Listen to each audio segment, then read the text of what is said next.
Seguimos con nuestra sección Soy Salud y esta vez nos hemos venido al Real e Ilustre Colegio de Médicos de Sevilla para hablar sobre una escuela que han creado alrededor de la RCP, la reanimación cardiopulmonar. Y para hablar un poco sobre esta técnica y sobre la escuela, hoy hablamos esta noche con la vicepresidenta y directora de la escuela, Mariló Rincón. ¿Qué tal? Buenas noches. Buenas noches, ¿qué tal? Bueno, vamos a empezar hablando sobre esta técnica un poco en concreto y ya abarcamos sobre los objetivos y características de la escuela.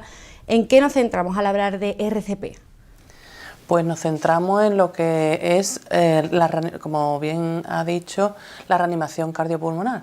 La reanimación cardiopulmonar son una serie de maniobras que se tienen que producir cuando un paciente, cuando una persona sufre un paro cardíaco.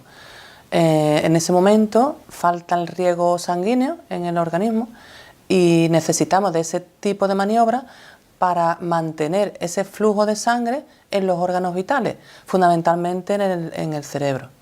Entonces son maniobras que están muy estandarizadas, están muy sistematizadas para saberlas hacer, de tal forma que lo que suple es, digamos, la función del corazón, que en ese momento está en paro, está parado y esa bomba no funciona y tenemos que hacerla funcionar a través de esas maniobras. ¿Hay algunas enfermedades en concreto que precisan de esa RCP, de esa técnica? Claro, normalmente esta técnica, estas maniobras se inician cuando se detecta que un paciente está en paro cardiocirculatorio. Entonces, una vez que se detecta que el paciente está en paro cardiocirculatorio, se inician. ¿Cuándo ocurre ese paro cardiocirculatorio? Normalmente la causa más frecuente es causa cardíaca. Normalmente fundamentalmente en la población más de 50 años, aunque cada vez se ve más precozmente, son, digamos, lesiones en las arterias coronarias y habitualmente se suele dar cuando se produce una angina de pecho o un infarto cardíaco. Eso conlleva a una serie de arritmias en el corazón y el corazón deja de latir y se para. En ese momento, ese paro cardíaco hace que el flujo sanguíneo ceda y el paciente pues se queda inconsciente y se queda, digamos, pues en una situación prácticamente de muerte inminente. O sea que cada vez lo encontramos en edades más menores. Entonces, exacto. Habitualmente, ya digo, la causa más frecuente es un tema de isquemia cardíaca. Pero sí es verdad que hay otras causas. Por ejemplo, un accidente de tráfico te puede dar una parada cardíaca, cualquier tipo de accidente, un politraumatizado de cualquier tipo te lo puede dar. Otras causas también, que aunque son menos frecuentes, pero también se dan, es un atragantamiento, puede darse también en un ahogamiento, eso desgraciadamente es muy frecuente o más frecuente en el verano en las piscinas y con niños, y últimamente también se dan en intoxicaciones por drogas. A veces cuando hay una intoxicación grave por cualquier tipo de droga que deprime el sistema nervioso, puede provocar incluso una parada cardíaca. Y por ejemplo, una simple lipotimia, ¿es fácil de distinguir de una pérdida de conciencia secundaria a una enfermedad potencialmente grave? En principio, lo que es inicialmente el cuadro es muy parecido. Y es cierto que a veces es complicado de dilucidar si el enfermo simplemente lo que ha sufrido es una lipotimia o realmente ha sufrido un paro cardíaco.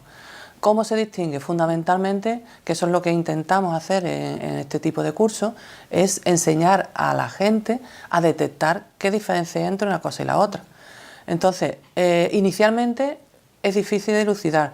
¿Cómo se distingue uno de la otra? Porque no tiene nada que ver una lipotimia, que es algo banal, algo leve, algo que se recupera sin ningún tipo de secuela, de un paro cardíaco que sí es una cosa grave, extremadamente grave, una emergencia, es una emergencia y puede provocar la muerte del paciente si realmente no iniciamos las maniobras de RCP muy precozmente. ¿Cómo la distinguimos? Fundamentalmente, la lipotimia, el paciente siempre va a estar respirando. Esa es la diferencia fundamental. Te tienes que acercar a la víctima para, como nosotros siempre decimos en los cursos, ver, oír y sentir. Te tienes que acercar para ver si el paciente está respirando, oír si el paciente está respirando y sentir incluso la respiración. Tú te acercas y en el oído y en tu propia cara estás notando si el paciente está respirando o no. Si está respirando, puede ser una lipotimia o puede ser también un tema neurológico grave, puede ser muchas cosas.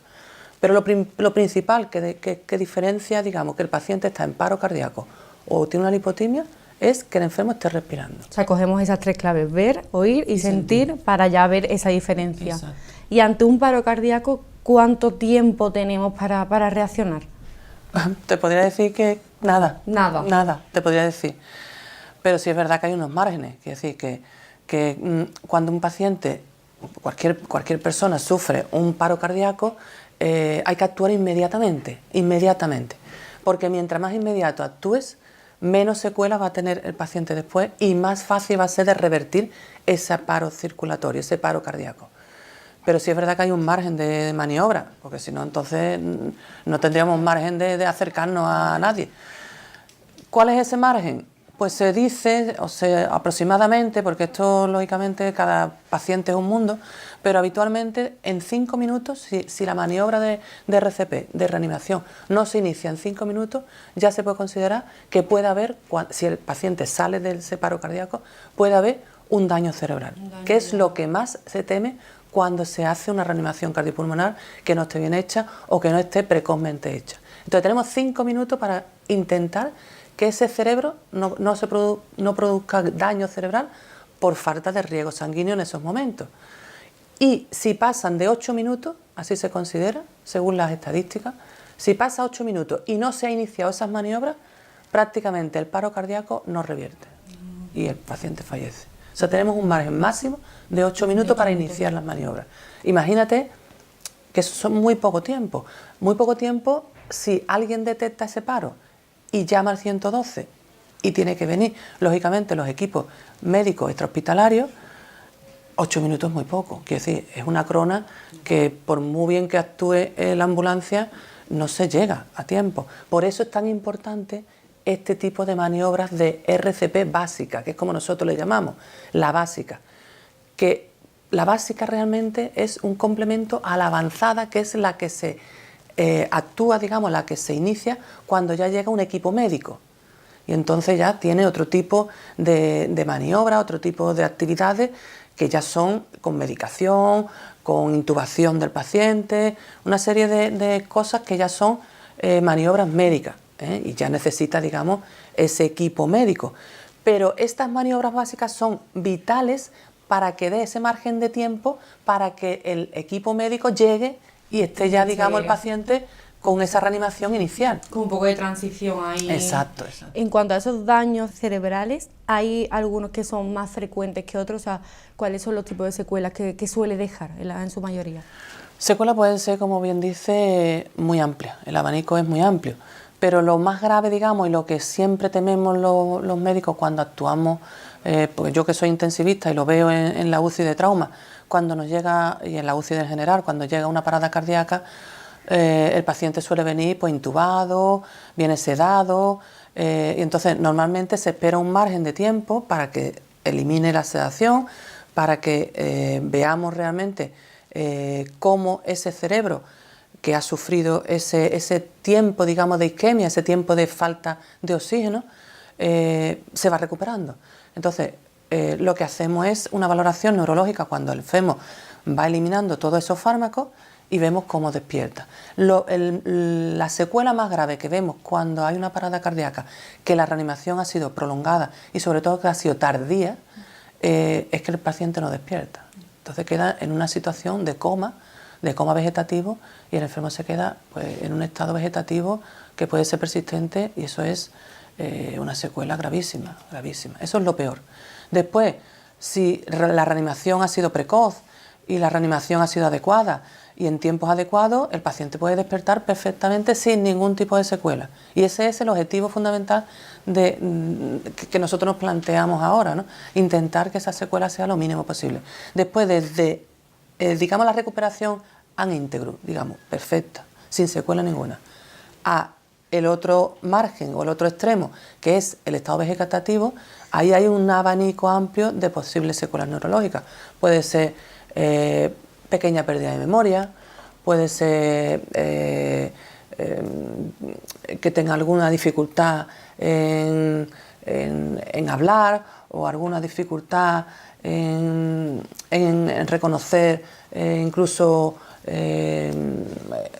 no sé, secuencias de su vida que no recuerde, pero son pequeñas secuelas, son pequeñas. Eso se puede incluso asumir porque con tiempo y rehabilitación hasta se recuperan al 100% con paciencia y tiempo. Lo importante es eso, lo importante es acudir a tiempo a la reanimación. Claro, eso te iba a preguntar, ¿cómo de efectiva es esta técnica y conocer más sobre la RCP?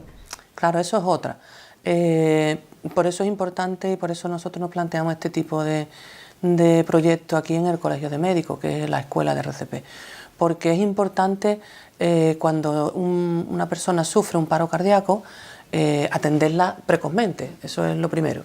Pero claro, atenderla precozmente, pero atenderla bien, porque si las maniobras no se hacen adecuadamente y no se hacen bien, tampoco sirve para nada.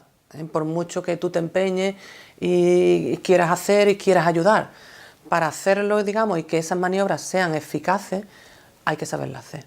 Entonces hay que hacer, digamos, lo que es las compresiones torácicas, por ejemplo, hay que hacerla con una determinada compresión y profundidad. Tiene que profundizar, cuando tú haces el masaje cardíaco, tienes que profundizar 5 o 6 centímetros el tórax. Si no profundiza en ese margen, digamos, de profundidad, no sirve porque no estás bombeando el corazón como es necesario para que la sangre llegue al cerebro en ese tiempo de masaje.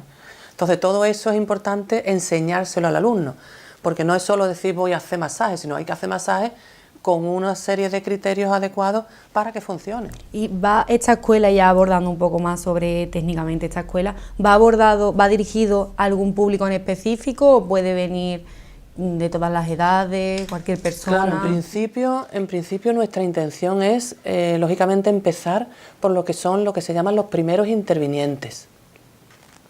¿Cuáles son los primeros intervinientes? Pues suelen ser personal que se adiestra, digamos, en este tipo de técnicas y que están habitualmente en sitios estratégicos públicos, por ejemplo, Policía Local, Policía Nacional, bomberos. Esos son, digamos, los primeros intervinientes y los que obligatoriamente, además, yo sé a ciencia cierta que ellos tienen una formación adecuada y ellos están preparados para eso.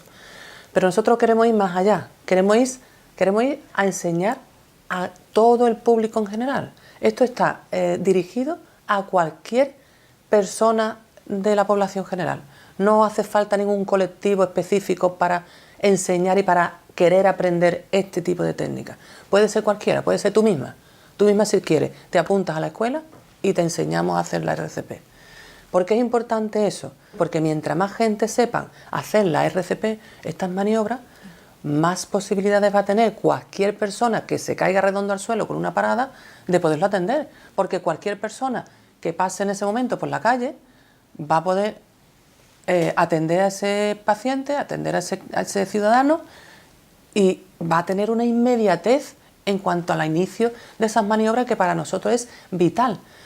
Hasta que llegue, ya digo, los equipos extrahospitalarios, que suelen tardar, por mucho que corran, más de 8 minutos suelen tardar, que es el margen que tenemos para que esa parada revierta a tiempo y sin secuela. Y para ello venimos aquí al colegio, nos apuntamos a esa escuela. Claro, exacto. Nosotros queremos hacer dentro de, digo por si alguien que nos esté escuchando está pensando en que sí, a mí me interesa hacer esto y quiero tener esos conocimientos, no solo para ayudar a el prójimo, sino para ayudar a mi propia familia, que Dios quiera que nunca pase nada, pero bueno, nunca estamos libres de que podamos sufrir esto, porque se estima que hay 25.000 paradas al año a nivel de España, 25.000 paradas, o sea, es una barbaridad, es una cifra muy alta, que si hacemos más o menos la estimación por provincia y más o menos al mes, podemos tener en Sevilla unas 40-50 paradas al mes. Marilo, pues muchísimas gracias por hablarnos sobre esta técnica, sobre esa escuela